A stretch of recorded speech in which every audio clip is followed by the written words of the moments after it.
I think maybe the first thing that you should consider is like asking questions from these folks who are giving you this whiteboard exercise, right? Ask questions, try to uncover more. In fact, if you can, try to come in with a framework. This is the Industry of UX, Season 2, Inside the UX Hiring Journey. We talk to the experts to bring you the strategies, the thinking process, and the reasoning behind the hiring decisions in the UX job market. Let's dive into the episode.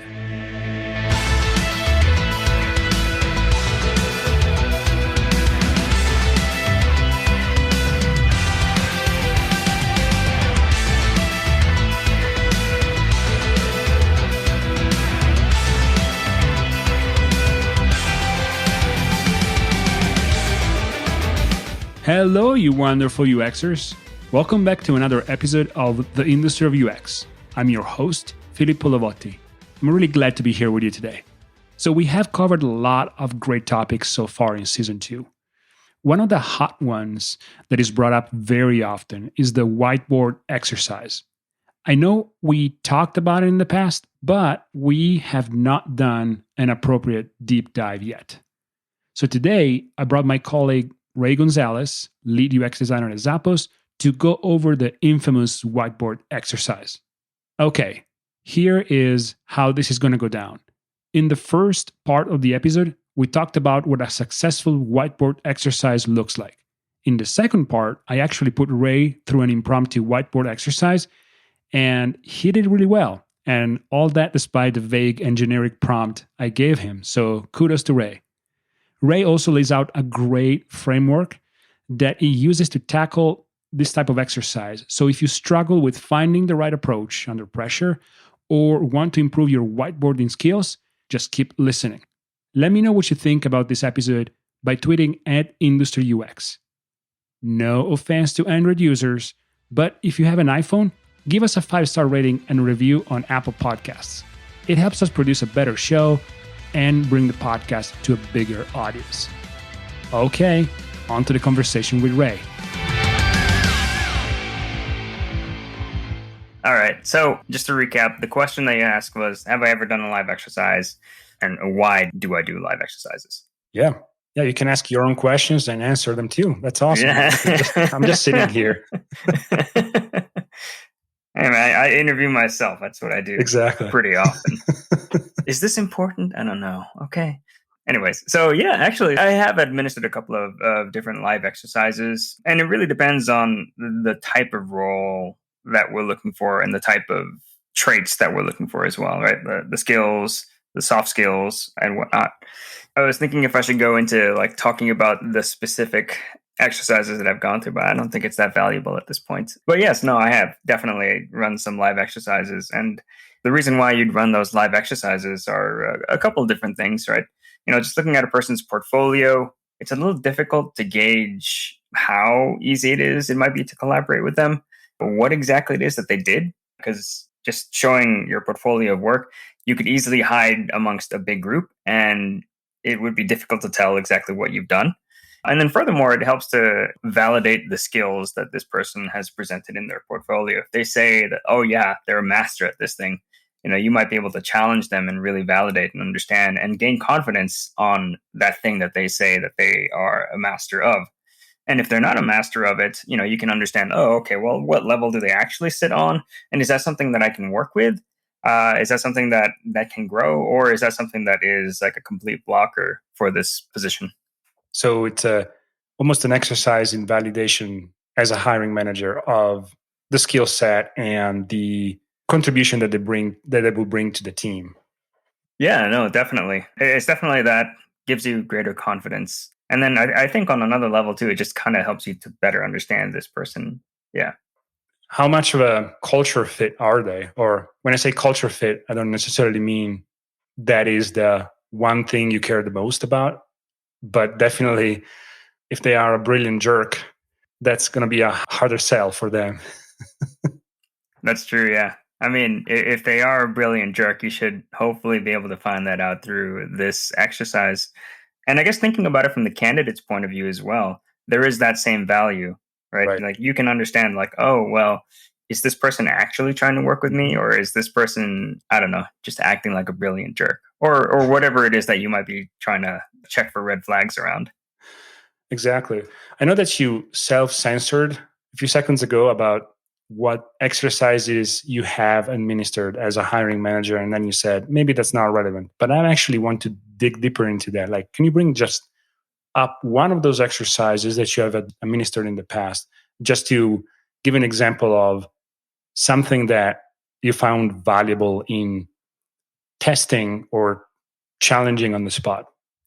Yeah. So two of them come to mind for me, I think, that are pretty common. So one of them is like a critique of an app. And you could take this in a bunch of different directions. So let's say, all right, I'd like you to critique this specific app that I have on my phone. So that's one direction you can go. The other direction that you can go is something like, oh, okay, can you tell me about an app or a web or a service that you found that shows bad UX? And can you tell me why it's bad UX? So those are like some of the more common exercises, specifically in terms of like whiteboarding exercise, because you could argue that that's maybe not necessarily whiteboarding. For me, it was around, gosh, I don't quite remember all the details of it. I think it was like design a banking app for, I don't quite remember what it was, but essentially it was like design a banking app to make it easy to just withdraw and to exchange money with maybe a friend. And then, like somewhere in the middle of it, I would also make a twist and say, okay, well, we've just discovered that, hey, we have to actually design this thing for kids. How would you approach that? So, what advice would you give to a candidate or to a UX designer that is applying for a job and they are moving through the hiring process and they are asked to participate in an exercise where they have to critique or they have to do some level of exercise where the app or the website or the product of that company is actually critiqued and the subject of the feedback? What would you tell this candidate, this UX candidate that maybe sees this for the first time? Gosh, man, that can be sometimes difficult, and it really depends, I guess, on the situation, right? If you're applying for your dream job and they ask you that, you're like, oh, okay, maybe I should just go do it. On the other hand, if it's just like, well, this is just a job, perhaps that might give you a little bit more leverage as to like what you might be able to do here. But I think in general, I think there's a couple of things to keep in mind. One, like stay courteous, stay polite, right? It's not an opportunity here to like show other folks that, hey, you're knowledgeable about like UX and the ethical practices that go with it and of hiring. But rather, maybe what you might be able to do is just say like, hey, I don't know if I feel comfortable critiquing or going through this exercise here because this exercise here seems like it might have some direct alignment with your current business. And what that does is that alignment might create some biases. There's information that that I won't have access to. And so the path that we might be able to go down in terms of what we can explore might be rather limited. So I'd prefer if we could choose something that is not related, at least to the business, but is potentially related to the problem or the skill set that you're trying to better understand. So that's one way to go about it. If they still push on it, I think ultimately that's up to you how you want to continue there, because there is an aspect of now I'm providing free work to these folks. But then there's also the other aspect of what is this opportunity worth to me? Because it could very well lead to some very good things. It could also lead to some very bad things. I don't know. You'll have to make that judgment call when you're there. Let's just cut right to the chase. What makes a whiteboard exercise successful from a hiring manager standpoint? Great questions. So, in my mind, the things that makes whiteboarding exercise successful for hiring managers are a few things. One, a deep understanding of what it is that they really want in terms of hard and soft skills. If they don't understand that, then they're shooting in the dark. They're not really asking the right questions from the candidate. Two is that, they create a friendly environment. I think as a hiring manager, this is not like a confrontation. This is not me trying to show you that I'm better. This is not me trying to like impress on you how cool this company is, but rather this is me trying to do my best to draw out your creativity, your thinking.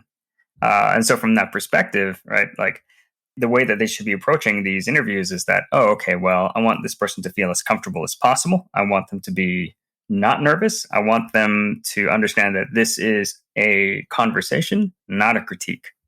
Unless, of course, they're asking for a critique, in which case then that's a little bit different. And then finally, I think the last part is, at least from a hiring manager, is that practice makes perfect. Because I've definitely been in situations, and also I've created those situations myself as well, where I wasn't quite ready for interviewing these folks. And because I wasn't quite ready, I didn't really understand what I was getting into. Interviews would start, the candidate would stumble, and I would stumble along with them. Or even worse, the candidate would do amazing, and then I would stumble, and then we wouldn't really uncover anything. And so just being prepared and going in there, understanding what it is you're asking for, I think all of those things helps to set up a more successful exercise. Absolutely. Especially the preparation is a big one, because the candidate expects you to be, in a way, it's understood that you are a competent interviewer or a competent hiring manager, because the candidates are already coming in nervous. Like, regardless of, even if you're calm, relatively calm, you're still in an interview setting. So it's really hard to be as calm as when you are walking to the ice cream store about to get your 2 scoops of your favorite flavor. It's not like that. So follow up to that. As a hiring manager, though, what are you looking for in terms of what are the check boxes, the mental check boxes that you're trying to check when you're administering a whiteboard exercise? Because I think that new UX designers or candidates that apply for these jobs, I think it will be good for them to understand what are the things that you need to hit on and uncover for your exercise to be successful in the eye of the hiring manager. There is another question about don't fake it, meaning how can we set them up for success right now? If you had just a couple of minutes to explain, do these things equals your exercise is going to likely go very well, regardless of the problem that they are asking you to solve for or the prompt that they give you. Yeah. So I think there's a couple things that candidates could do, right? I think practice is definitely one of the bigger ones. Practice makes perfect. Do this 50 times. And then by the time you get into your interview, hopefully this will just be muscle memory, because once you step in that room and they ask you that question, at least for me, I know every single time my mind goes blank for about 5 minutes. And then I realize that my mouth is moving, I'm saying something, and now I got to put pen to paper. So practice definitely makes perfect. Build that muscle memory.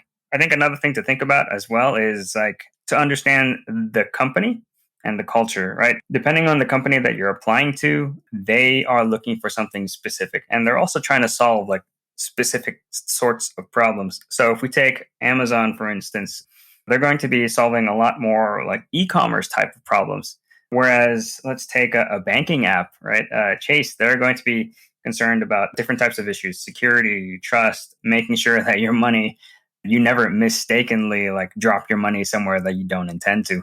So there's like some things to consider there. And then finally, like, think about what exactly it is that role is asking for. More and more, I think organizations are looking for designers that can sort of bridge the gap and think about different aspects of the business, right? So the business itself, the technology, the product, right? So there's going to be questions about, okay, well, with this problem that I'm asking you to solve, are we asking you to solve the right problem? Are we asking you to solve it for the right person?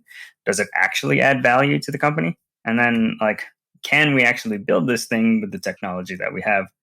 So, thinking about those things and the breadth of things that you'll need to consider before you actually start going into a design, I think maybe the first thing that you should consider is like asking questions from these folks who are giving you this whiteboard exercise, right?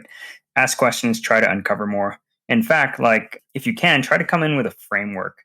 I think given the whole like mind going blank when someone asks you a question, at least for me, I find a framework to be very helpful. If I know that I always have to start with these questions or with this type of thinking, it definitely helps to clarify where else I should go next, and also help me to understand the things that I might be forgetting or missing had I not had that framework. All right, let's test that framework.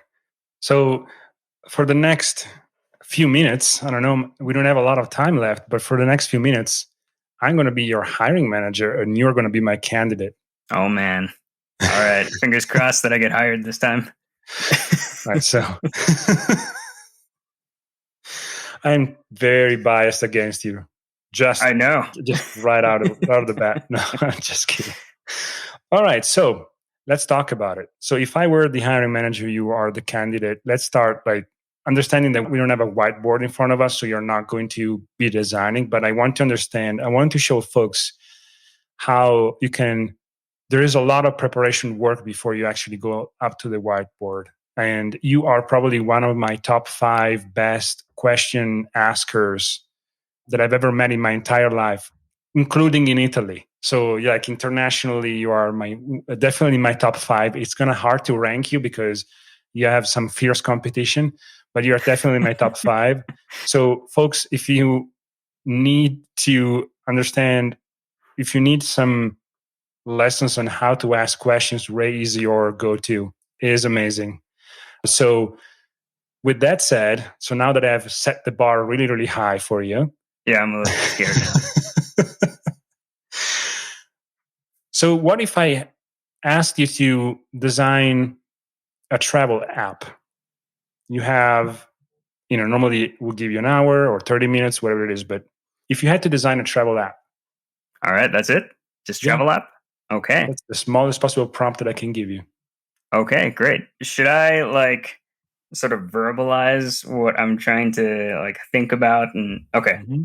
All right. So just thinking about this exercise right here of design a travel app, right? It's incredibly ambiguous. You could just immediately start going into and designing, oh, okay, well, it's going to have a login screen right here. It's going to have this other thing. And then now you're going to get to the flights and try to figure that out. However, if you think about it from the hiring manager's perspective, that's not necessarily what they're looking for. They probably have something in mind in terms of the business. They probably have something in mind in terms of who they're trying to solve this for that would benefit the business. So perhaps you might want to start there. Oh, okay, well, who am I designing this thing for? So this is we are gearing up to reopen everything after the pandemic. Or we are gearing up to get ready to open at some point in the next year to year and a half. So we want to build this app so that when people are finally able to travel more freely around the world, they have a new experience that takes in consideration maybe countries that have different rules and different travel limitations, maybe that they carried over with COVID. So we want to make sure that we covered that. We want to make sure that we have a fresh new experience for people that are coming out of the pandemic. Cool. So as you can see, just by asking that question of who am I designing it for, now we've suddenly added a bunch of constraints here. Right. We're thinking about, okay, post-pandemic folks, we're thinking about different parameters or limitations that you might encounter in different places. And so this will start to give you information about, oh, okay, well, this is a constraint for sure. It's well, we have to expose this information to these customers. We have to expose or make sure that they're meeting this criteria in order to actually travel to this place. Yeah. So you could also have easily just gone to the first question of why a travel app? And considering that if your first question was who is this for? And now they tell you that it's about COVID, you can simply ask that question why a travel app for COVID? It's not necessarily a travel app for COVID. It's a travel app for life after COVID, which is going to be a little bit different than traveling before COVID.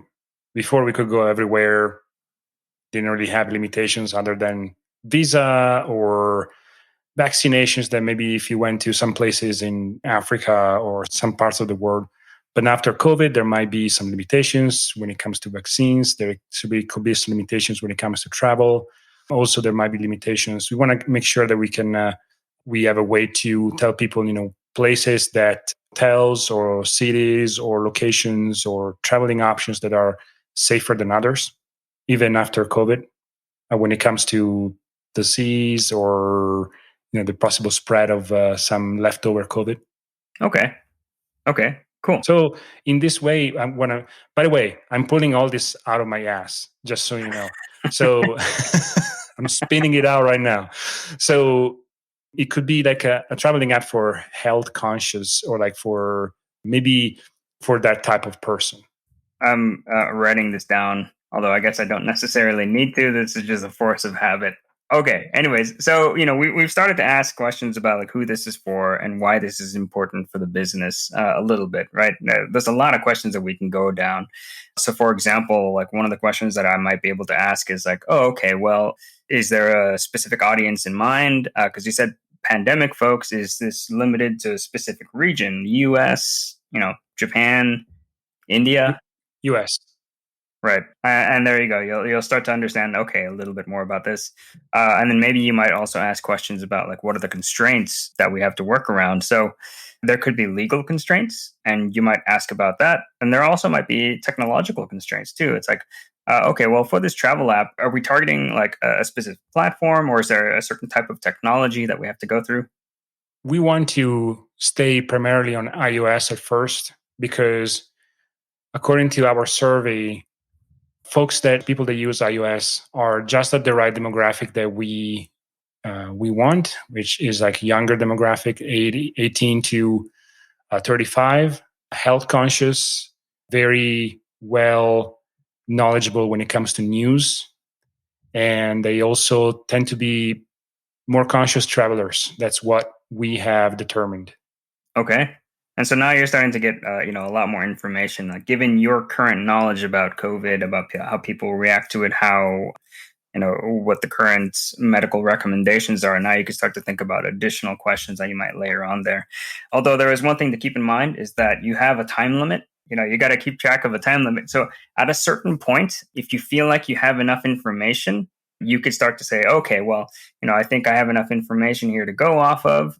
And then now you start to move on to the next steps of whatever it is that you're doing for the whiteboard, right? So that could be the ideation portion. That could be listing out what your assumptions are, because you're definitely going to make assumptions. And actually, those listing out and vocalizing those assumptions would be very helpful in terms of at least like shortcutting some of these questions. Because at the beginning, I could have just skipped over the part about asking who this is for and just said, okay, well, I'm going to make the assumption that this is for a post-COVID world where people are very concerned about COVID, and then just skip straight to other questions that I thought might be more pertinent to ask. Yeah, just from there, just always make sure that you're keeping track, because I think you can easily fall into a trap of asking questions for 30 minutes. And then after 30 minutes, you have a list of questions to show for your work, but they're probably also looking for other things too. Like, all right, how do you approach actually like designing? How do you approach collaboration in design? And, how do you go about like solving certain patterns and whatnot? And really, again, that depends on what that role is and what that company values. So I think we can stop there with the exercise. So two things that I wanted to also highlight is how you have basically you used me, the hiring manager, as a stakeholder, almost as in a way, either researcher / user. And you basically, when you have some inconsistencies or confusion, you just turn to me for more information. And this is something that I see a lot of folks, they forget, which is, if you are in doubt, the hiring manager or whoever is giving you this whiteboard exercise is there to answer those questions. In fact, it's great if you pepper them at the beginning to get you started. If you ask them a lot of questions about the problem they're solving for the user, use them as a stakeholder, as if they were there just to help you build this thing, which is something that you did without even, it's almost second nature to you. And then the other thing that I want to highlight twice, because you already brought it up, is the set of assumptions that you're working with. So you basically are listing out a set of assumptions that are comprised by the answers that you have been given, just to basically exactly cut a line in the sand, or like not cut, but draw a line in the sand and say, okay, that's it. I want to maybe go through a flow, or like a user flow, or I'm going to start with how my we's, or whatever type of thing that you want to draw out. It gives you enough information so that the hiring manager knows, okay, these are the limitations, or not limitations, but the assumptions that they're going to start working with, and that really makes them understanding what headspace you are at you're at. And then last thing that I wanted to say is that how good you were at vocalizing everything that you were thinking and why you were doing what you were doing and the thinking process that you were going through. Now, I understand that you were emphasizing that because this is a podcast, you're not actually showing it. But at the same time, it's really important for you as a candidate to speak out what's in your mind, because as a hiring manager, I can't read your mind. And so I want to understand what's going on in there, because that's what I'm looking at. What specific as a hiring manager, I want to understand the way you think and the way you process information. So if you just are quiet the entire time and you're quiet most of the time, you just ask question, get the answer and do something, but you're not telling me how you're using that information, how you're processing and how that information is potentially even birthing or generating more questions, then it's hard for me to evaluate that. And you're basically leaving me with making up my own mind about what I'm saying. You're not driving the narrative anymore. I'm actually I have to fill in the gaps, and I may fill in with stuff that you don't like. So that's also a reality. But I was just going to also add that, just through this this play that we had here, it also shows the importance of preparedness both for the candidate and the hiring manager. Because as a hiring manager, you're going to get peppered with all of those questions, right? Yeah. And okay, I mean, if you're comfortable pulling things out of your ass, then cool. But if you're not very good at thinking on your feet, then you may want to come in prepared, at least with a couple of constraints or a couple of different things that you think that most candidates would be asking for. In addition to that, as a hiring manager, I think it's also important to understand when those candidates are struggling, and that the struggle isn't necessarily a sign that they aren't a fit, but rather it could be a variety of things, right? It could be that they're nervous. It could be that they just blanked out like I do. It could be a number of things. And so you got to come in prepared to prompt the candidate, right? If you see that they're stuck on that very first part, you could start to ask poking questions okay, well, perhaps we could start by, thinking about, all right, well, what is the current situation of our world right now? This is a post-COVID world. And so, what do you think are going to be the important things for a travel app in a post-COVID world? I hope you enjoyed the episode. If you are interested in any of the resources we mentioned, all the links are on the episode page of our website, theindustrofux.com. Thanks to Ray for coming on the show, and thanks to Julian at Podcast Edition for the audio engineering work. If you have any feedback about the episode or the show, let us know by tweeting at IndustryUX. If you really want to help or say thank you from the bottom of your heart, please leave a 5-star rating and a review on Apple Podcasts. It helps us climb the charts and bring our show to a bigger audience. Lastly, but not leastly, thanks for listening, and I'm looking forward to talking to you next week.